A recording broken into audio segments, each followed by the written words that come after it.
오늘 남편이 치매 진단을 받았다. 그런데 의사가 나를 이상하게 바라봤다. 심지어 검사 결과를 설명하면서 며느리와 눈짓을 주고받았다.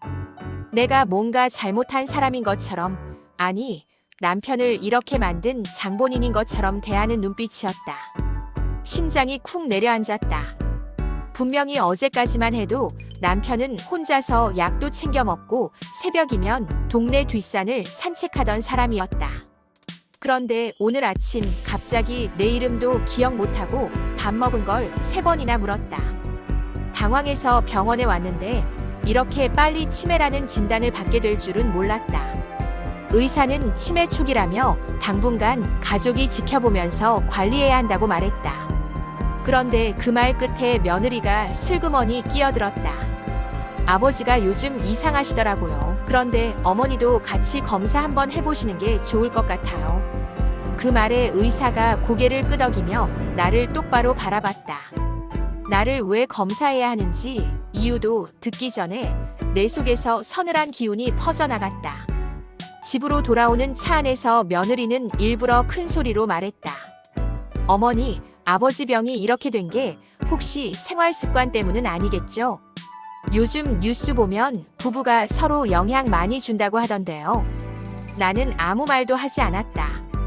그 말이 그냥 걱정인지 아니면 날 의심하는 건지 구분이 안 됐다. 하지만 내 마음속엔 불쾌함이 가득 찼다. 집에 도착하니 남편은 거실 소파에 앉아 TV를 보고 있었다. 그런데 화면을 뚫어지게 보면서도 웃지도 반응도 없었다. 내가 이름을 불렀더니 한참 있다가 여보라고 했다. 그 한마디에 나는 눈물이 핑 돌았다. 이 사람이 나와 반세기 가까이 산 남편인데 이제 나를 낯선 사람처럼 대하는 건가? 그날 저녁 아들이 나를 부르더니 대뜸 이런 말을 했다. 엄마, 혹시 아버지 약 잘 챙겨드린 거 맞아요? 요즘 치매는 관리만 잘해도 늦출 수 있다는데 왜 이렇게 갑자기 심해진 거죠? 나는 억울해서 목이 막혔다. 남편 약은 하루도 빠짐없이 챙겼다. 밥도 싱겁게 하고 당도 줄였다. 그런데 이런 의심을 받아야 하나? 순간 나도 모르게 목소리가 높아졌다.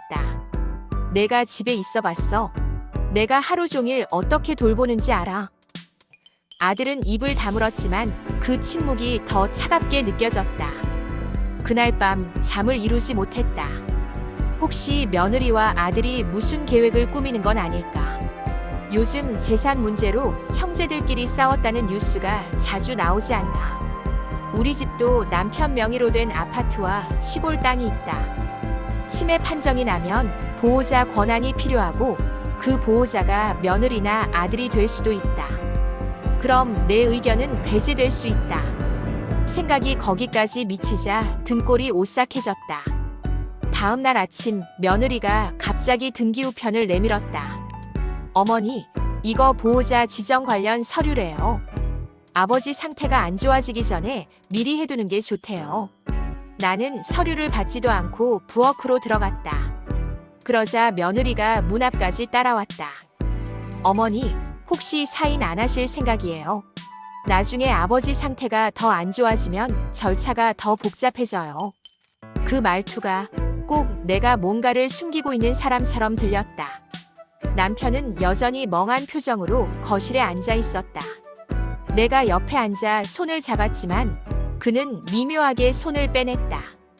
그 순간 내 마음 한 구석이 무너졌다. 남편마저 나를 믿지 않는 걸까? 아니면 단지 병 때문일까? 어느 쪽이든 나는 지금 혼자가 된 기분이었다. 점심 무렵 시장에 나갔다.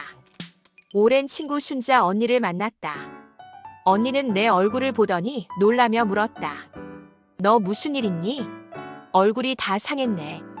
나는 그제야 입을 열었다. 남편 얘기, 병원 얘기, 며느리와 아들의 의심까지. 언니는 잠시 듣더니 한숨을 쉬었다. 야, 요즘 치매 판정 나오면 재산 관리 문제로 가족들 사이에 별일 다 생겨. 너도 정신 똑바로 차려야 한다. 혹시 남편 통장, 인감도장 어디 있는지 다 아냐? 그 말에 나는 순간 아무 말도 못했다. 남편 통장은 대부분 내가 관리하지만 시골 땅 관련 서류와 인감도장은 남편 서랍에 있었다. 혹시 며느리가 그걸 노리고 있는 건 아닐까? 의심이 눈덩이처럼 불어났다. 집에 돌아오자마자 나는 남편 방으로 들어갔다. 서랍을 열어 인감도장과 등기 서류를 확인했다. 다행히 제자리에 있었다. 그런데 봉투 한쪽이 살짝 구겨져 있었다. 누군가 만진 흔적 같았다. 순간 심장이 쿵 내려앉았다. 남편이 치매 판정을 받기 전, 아니, 며느리가 보호자 서류를 들고 오기 전 누군가 이미 움직였을 수도 있다는 생각이 스쳤다. 그날 저녁 아들은 서류 얘기를 다시 꺼냈다. 엄마, 이건 아버지를 위해서예요. 나중에 돈 문제나 치료비 때문에 다투지 않으려면 지금 미리 정해두는 게 좋아요. 하지만 나는 고개를 저었다. 내가 믿는 건 좋지만 나는 아직 남편이 내 손길을 필요로 한다고 생각한다. 그리고 그건 부부끼리 상의해야 할 문제지 내가 앞장서서 정할 일이 아니다. 내 말에 아들은 한숨을 쉬고 방으로 들어갔다. 며느리는 그날 밤에도 늦게까지 거실에 있었다. 남편은 자리에 누웠고 나는 부엌에서 설거지를 하고 있었다. 그런데 거실에서 낮은 목소리가 들렸다. 며느리가 전화를 하고 있었다. 네, 엄마. 그거 서류 어머니가 사인 안 해줘서요. 그런데 걱정 마세요. 방법이 또 있다고 하네요. 네, 아버지 상태는 더 안 좋아질 거라니까. 그 순간 나는 그 자리에서 얼어붙었다. 내 뒤에서 물이 계속 흐르고 있었지만 손끝이 차가워졌다. 다음 날 나는 일부러 며느리와 거리를 두었다. 남편 아침을 챙겨주고 약을 먹이며 조용히 그의 눈을 들여다봤다. 여보, 나 알아보겠어. 남편은 잠시 머뭇거리더니 고개를 끄덕였다. 하지만 그 표정은 어딘가 멍했다. 마음이 미어졌다. 나를 의심하는 사람들 사이에서 정작 내가 지켜야 할 사람은 점점 멀어지고 있었다. 점심 무렵 동네 보건소에서 전화가 왔다. 치매 조기 검진 후속 상담 안내였다. 간호사는 나에게 생활 습관과 가족력, 그리고 집안 분위기를 물었다. 혹시 환자분과 다툼이 잦으셨나요? 라는 질문이 나왔다. 나는 그저 아니요라고 답했지만 목소리가 떨렸다. 마치 내가 남편 병을 악화시킨 사람처럼 묻는 그 말투가 서러웠다. 그날 오후 순자 언니가 전화를 했다. 너 정신 바짝 차려. 요즘 보호자 권한이 얼마나 센 줄 알아? 병원, 요양원, 재산 관리 전부 다 손에 쥘 수 있어. 너 모르게 서류 진행되면 끝이야. 그러니까 내 이름으로 된 계좌랑 집 문서 따로 챙겨놔. 언니의 목소리는 단호했다. 그 말을 듣자 머릿속이 복잡해졌다. 나는 단순히 남편을 돌보는 아내가 아니라 내 자신도 지켜야 하는 상황에 놓였다는 걸 깨달았다. 저녁이 되자 아들이 거실로 나왔다. 엄마, 솔직히 말해요. 아버지 약 제대로 챙겼어요. 요즘 약 부작용이나 식사 때문에 상태가 빨리 나빠질 수 있다던데. 나는 그 말을 듣고 울컥했다. 내가 무슨 근거로 나를 의심하는 거야? 내가 이 집에서 한 일이 뭔데? 순간 며느리가 나와 아들 사이에 끼어들었다. 그만하세요. 지금 중요한 건 어머니 자존심이 아니라 아버지 건강이에요. 그 한마디가 내 가슴을 찔렀다. 그날 밤 잠이 오지 않아 부엌 불을 켰다. 혼자 차를 마시며 생각했다. 만약 이대로 두면 남편의 상태가 나빠질수록 내 자리는 점점 사라질 것이다. 그리고 어느 순간 나는 남편 곁이 아니라 집 밖으로 밀려날지도 모른다. 나를 의심하는 시선 속에서 버텨야 하는데 이 싸움은 단순한 가족 다툼이 아니라 내 삶을 지키는 싸움이라는 걸 깨달았다. 다음 날 아침 나는 일부러 남편과 단둘이 있는 시간을 만들었다. 아들이 출근하고 며느리가 장을 보러 나간 틈이었다. 부드럽게 그의 손을 잡고 물었다. 여보, 혹시 나 요즘 이상해 보였어? 남편은 잠시 멍하니 있다가 희미하게 웃으며 말했다. 넌 늘 그랬지. 내 옆에 있었잖아. 그 짧은 대답이었지만 나는 가슴이 벅차올랐다. 아직 남편의 마음 어딘가에는 내가 있었다. 하지만 그 다음에 이어진 말이 나를 다시 얼어붙게 했다. 근데 우리 집에 낯선 사람이 자주 다니는 것 같아. 나는 숨을 멈췄다. 누구 말이야? 남편은 고개를 갸웃하며 대답했다. 그 젊은 여자 밥도 해주고 나한테 뭘 자꾸 쓰라고 하는데 이름은 모르겠어. 며느리 얘기였다. 하지만 그 말투가 이상했다. 꼭 며느리를 처음 보는 사람처럼 이야기하는 것이었다. 그 순간 나는 확신했다. 며느리가 남편에게 무언가를 계속 주입하고 있다는 생각이 들었다. 치매 초기 환자는 반복적으로 들은 말을 사실처럼 믿는다고 들었다. 며느리가 보호자 지정 얘기를 계속하면 남편도 언젠가는 그걸 당연하다고 생각하게 될지도 모른다. 나는 그날 오후 몰래 시골 땅 서류와 인감 도장을 내가 보관하는 곳으로 옮겼다. 마음 한구석이 무겁고 죄책감이 들었지만 이건 스스로를 지키기 위한 최소한의 조치라고 생각했다. 그러고 나니 조금은 숨이 트였다. 그러나 안심할 틈도 없이 며느리가 저녁에 들어오자마자 남편 옆에 앉아 낮은 목소리로 얘기를 나누기 시작했다. 나는 부엌에서 그 소리를 엿들었다. 아버지, 혹시 나중에 어머니가 힘드시면 저랑 같이 계셔도 돼요. 저도 아버지 돌봐드릴 수 있어요.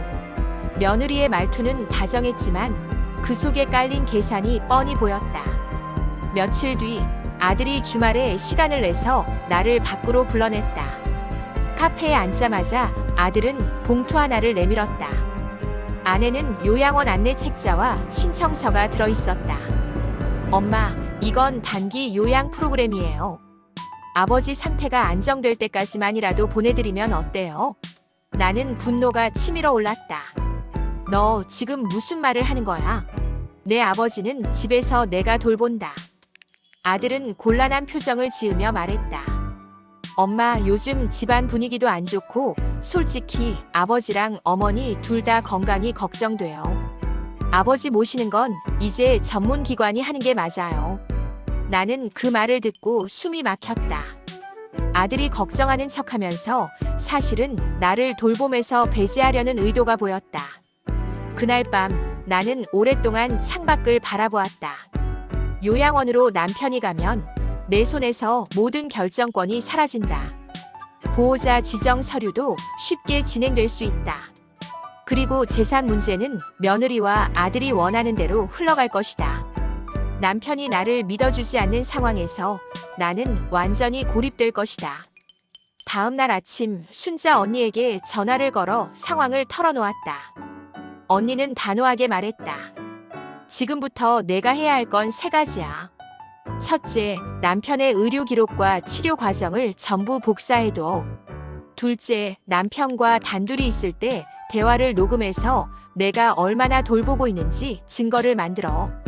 셋째, 너 자신도 건강검진 받아서 멀쩡하다는 기록을 남겨. 그래야 누가 뭐라고 해도 너를 치매니 뭐니 하면서 내칠 수 없어.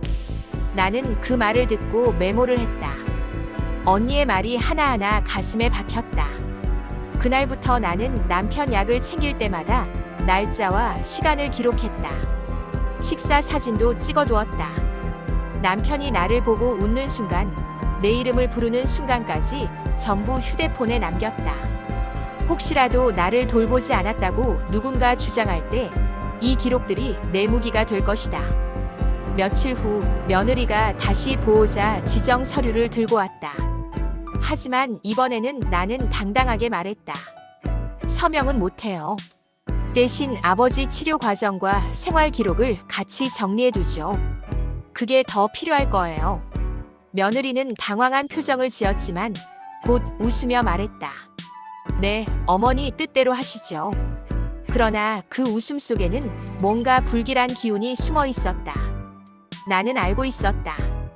이 싸움은 이제 시작일 뿐이라는 것을. 며느리가 서류를 들고 물러난 지 이틀 뒤 나는 이상한 낌새를 또 하나 발견했다. 남편의 통장 잔고가 갑자기 줄어든 것이다. 매달 일정하게 들어오는 연금 외에는 변동이 없던 계좌였는데 300만 원이 현금 인출로 빠져나가 있었다. 남편이 직접 은행에 갈 수 없는 상황이라면 누군가 그의 인감을 들고 갔다는 뜻이었다. 나는 가슴이 철렁 내려앉았다. 바로 은행에 전화를 걸어 최근 거래 내역을 확인했다. 직원은 며칠 전 점심 무렵 남편 이름으로 인출이 있었다고 했다. 나는 목소리를 최대한 가라앉히며 물었다. 혹시 누가 대신 왔다면 신분증 확인은 했나요? 직원은 잠시 머뭇거리더니 네, 가족분이 오셨습니다라고 답했다. 그 순간 머릿속에 며느리 얼굴이 떠올랐다. 집에 돌아오자마자 나는 남편에게 조심스럽게 물었다. 여보, 얼마 전에 은행 다녀왔어. 남편은 눈을 깜빡이며 말했다. 은행? 아니, 나 요즘 나간 적 없잖아. 그 대답이 내 심장을 더욱 쿵 내려앉게 했다. 이제는 분명했다. 누군가 남편의 재산을 건드리기 시작했다. 그리고 그건 단순한 우려가 아니라 현실이 되고 있었다. 그날 저녁 나는 순자 언니를 불렀다. 주방에 앉아 상황을 설명하자 언니는 얼굴이 굳어졌다. 이거 큰일이야. 지금 당장 경찰에 신고는 못하더라도 금융거래 정지 신청부터 해. 그리고 남편 인감도장, 통장, 신분증 전부 내가 보관해. 언니의 단호한 목소리에 나는 곧장 행동으로 옮겼다. 서랍을 열고 모든 것을 모아 내 방 옷장 깊숙이 숨겼다. 숨기는 내내 손이 떨렸다. 다음 날 며느리가 장을 보고 돌아와 부엌에서 반찬을 꺼내 놓았다. 그리고 아무렇지 않게 물었다. 어머니, 혹시 아버지 통장 어디 있어요? 지난번 병원비 내야 한다고 해서. 나는 그녀의 눈을 똑바로 보며 대답했다. 그건 내가 알아서 처리해. 필요하면 영수증만 줘. 며느리는 잠시 말을 잃더니 억지 웃음을 지었다. 하지만 그 웃음 뒤로 숨겨진 초조함이 느껴졌다. 며칠 뒤 아들이 저녁 늦게 집에 들어왔다. 손에는 두툼한 봉투가 들려 있었다. 그는 봉투를 내밀며 말했다. 엄마, 이거 요양원 예약금이에요. 그냥 일단 넣어뒀어요. 아버지 상태가 더 나빠지면 그땐 늦어요. 나는 봉투를 밀어냈다. 그 돈은 내가 가져가. 아버지는 집에서 내가 돌본다. 아들은 답답하다는 듯 한숨을 쉬었다. 엄마, 이렇게 고집 피우다 둘 다 망가질 수 있어요. 하지만 나는 물러서지 않았다. 그 순간 물러나면 남편 곁뿐 아니라 내 삶 전체가 사라질 거라는 걸 알았기 때문이다. 그 후로 며느리는 전보다 더 자주 남편 곁에 붙어 있었다. 밥을 먹일 때도 TV를 볼 때도 옆에 앉아 이런저런 얘기를 했다. 나는 부엌에서 그 모습을 지켜보며 그녀의 입에서 어떤 말들이 오가는지 상상했다. 혹시 남편에게 나에 대한 의심을 계속 심어주고 있는 건 아닐까? 불안감이 목을 조였다. 그러던 어느 날 오후 남편이 갑자기 나를 부르더니 물었다. 여보, 우리 집 내 거야? 나는 멈칫했다. 그게 무슨 소리야? 남편은 진지한 표정으로 이어 말했다. 아니, 그 젊은 여자가 그러던데 집은 원래 아들 거로 해야 안전하다고. 그 순간 내 안에서 무언가 무너져 내렸다. 이제 확실했다. 며느리는 단순히 보호자 서류가 아니라 집 명의까지 노리고 있었다. 그날 밤 나는 결심했다. 더 이상 가만히 있으면 안 된다.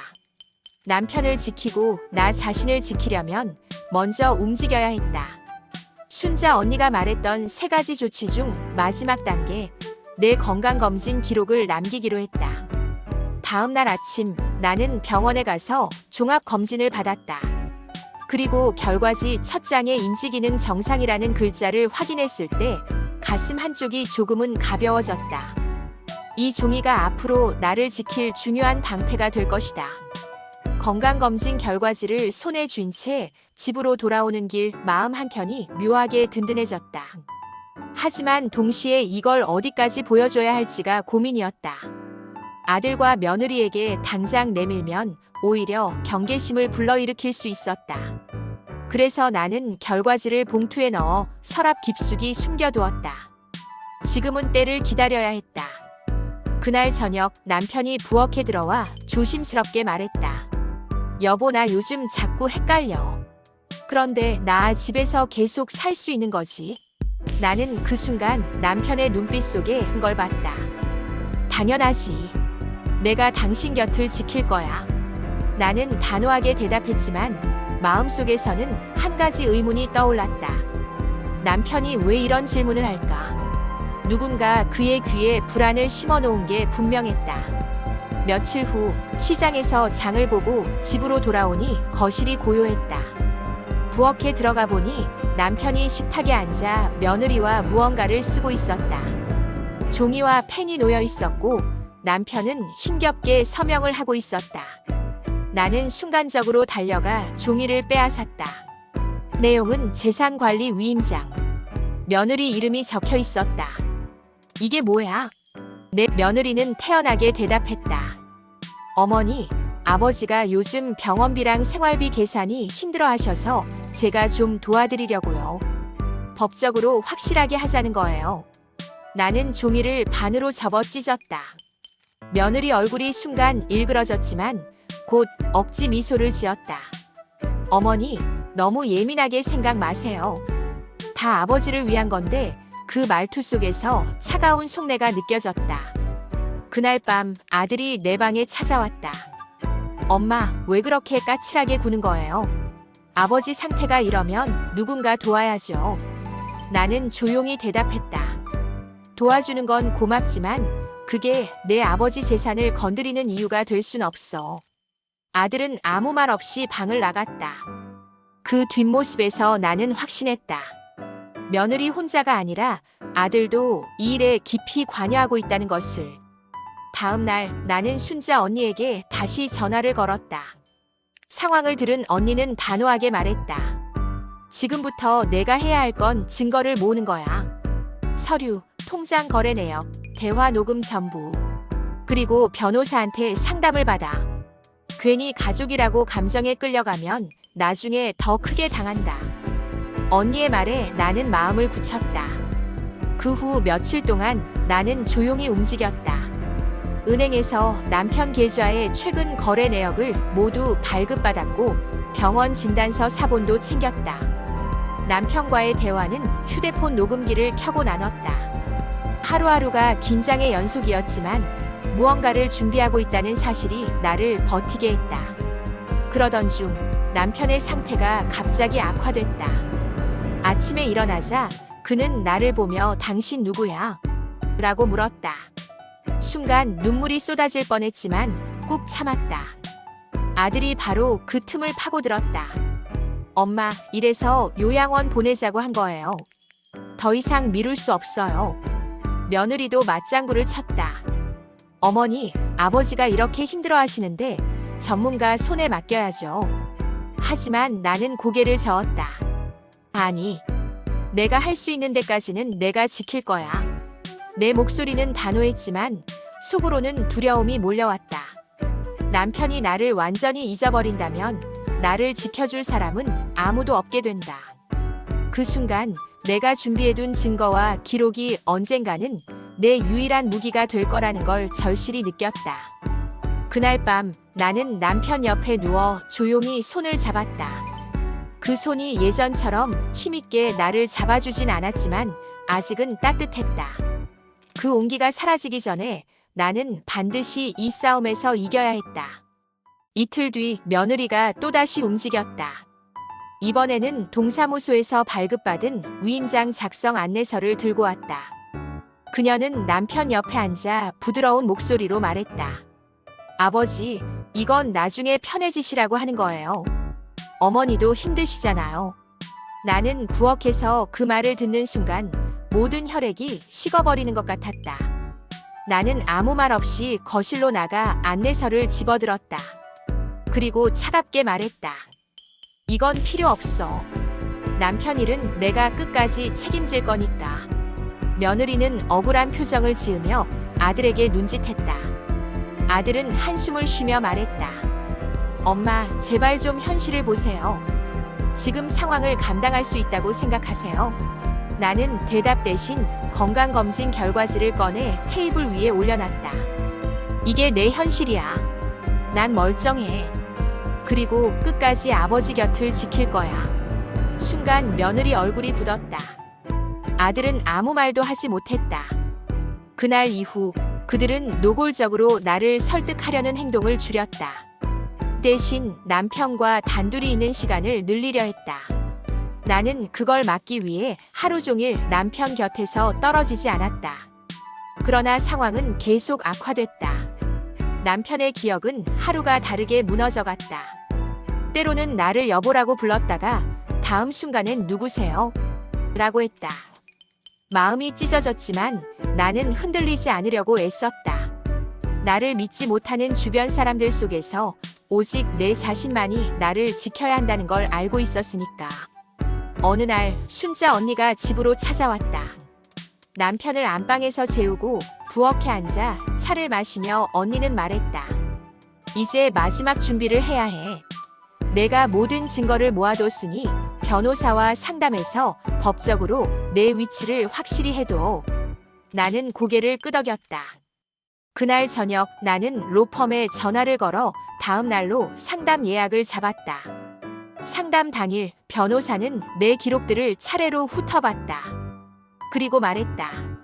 남편분이 치매 진단을 받으셨더라도 현재 판단 능력이 일부라도 남아있다면 재산과 생활 결정은 여전히 부부 공동으로 가능합니다.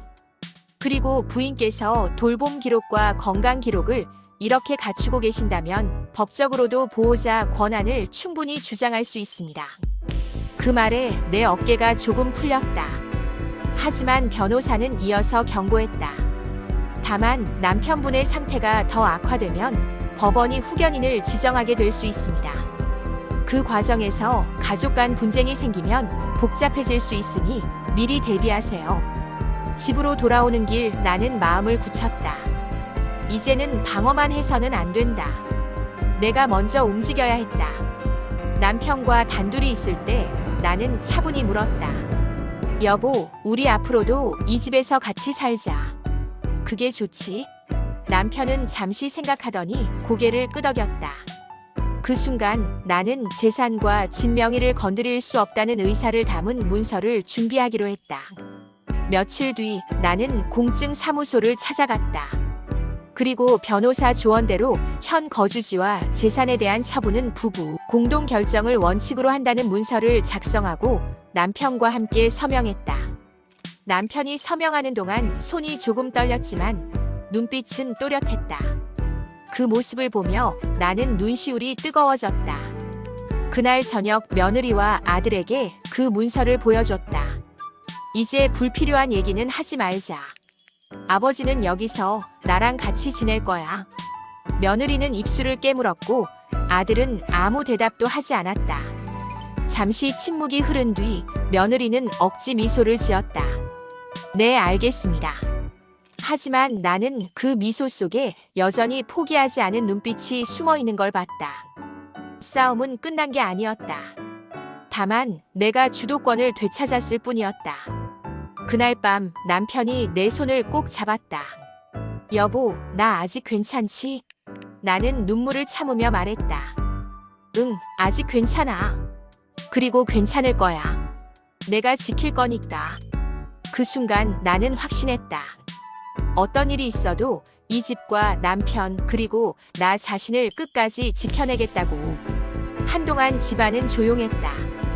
며느리와 아들은 표면적으로 순응하는 듯 보였고 남편은 안정된 상태를 유지했다. 하지만 나는 그 평온이 오래가지 않을 거라는 걸 알고 있었다.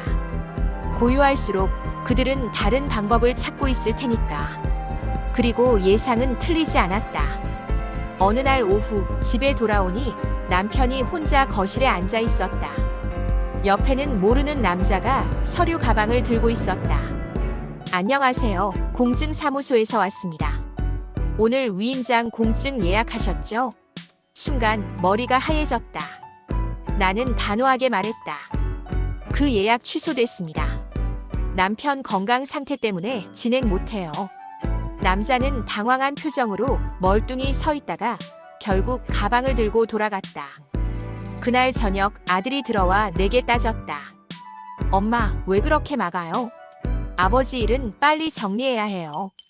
나는 그 말을 잘라냈다. 정리? 아버지가 아직 살아계시는데 무슨 정리야? 내 목소리가 높아졌다. 순간 남편이 방에서 나와 우리를 바라봤다. 혼란스러운 표정이었지만 그의 눈빛 속엔 내가 옳다는 확신이 잠깐 스쳤다. 다음 날 나는 변호사에게 다시 전화를 걸었다. 변호사님, 상황이 계속 반복돼요. 남편을 지킬 방법을 더 확실하게 하고 싶어요. 변호사는 잠시 생각하더니 조언했다. 배우자가 법적 후견인이 되도록 미리 신청하세요. 그게 가장 안전합니다. 나는 곧바로 신청 준비에 들어갔다. 며칠 뒤 법원에 제출할 서류를 모두 준비해 접수했다. 내 건강검진 기록, 남편과 함께 찍은 사진, 돌봄 일지, 변호사 공증 문서까지.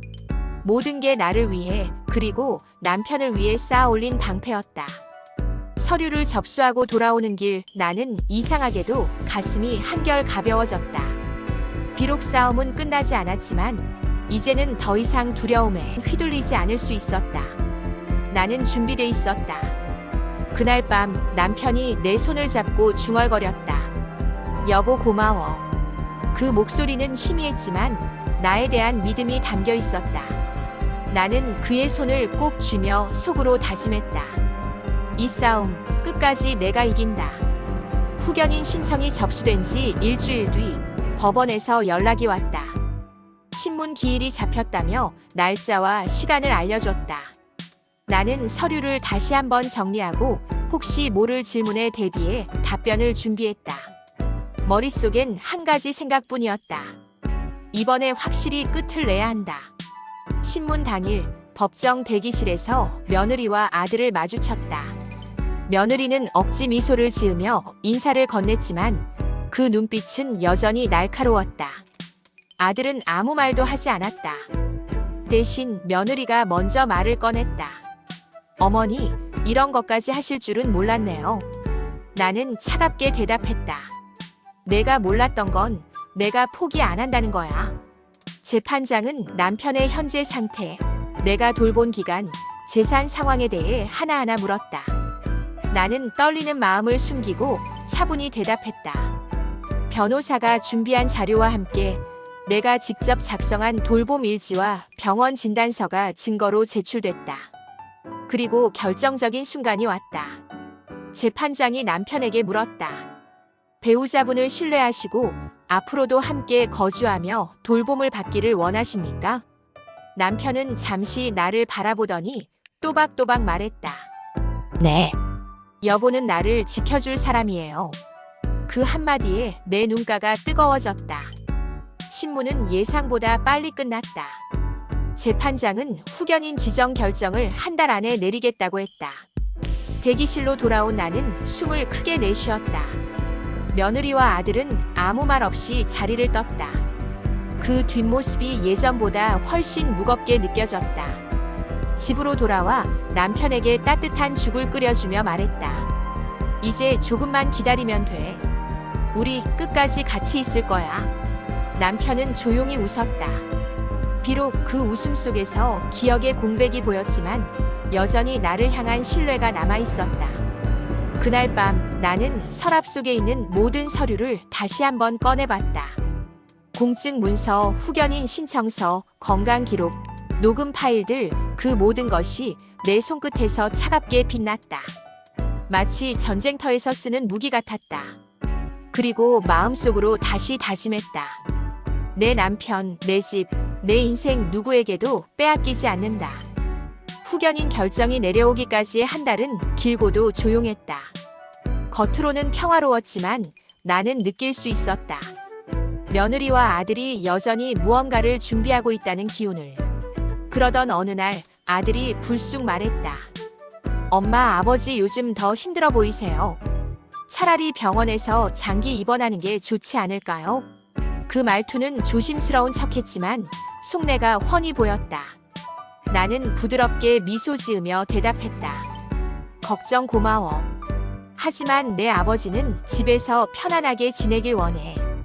그리고는 그 자리에서 공증 문서와 후견인 신청 접수증을 보여줬다. 이제 이런 얘기는 끝내자. 며느리의 표정이 굳어졌다. 아들은 더 이상 말을 잇지 못했다. 그 순간 나는 알았다. 그들이 가진 카드가 점점 사라지고 있다는 것을. 드디어 법원에서 결정문이 도착했다.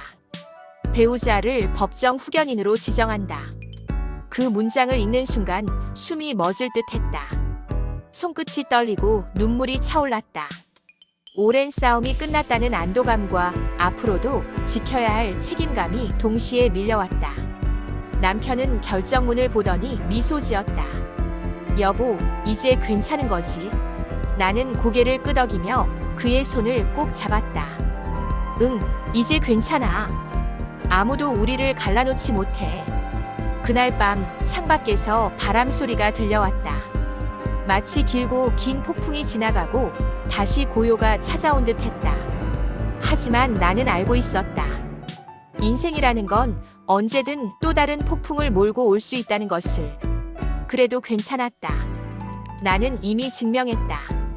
내가 약해 보일 때조차 끝까지 싸울 수 있다는 걸. 그리고 무엇보다 남편이 마지막 순간까지 내 곁에 있을 수 있도록 지킬 힘이 나에게 있다는 걸. 이 집은 우리의 성이고 그 열쇠는 절대 내 손을 떠나지 않는다.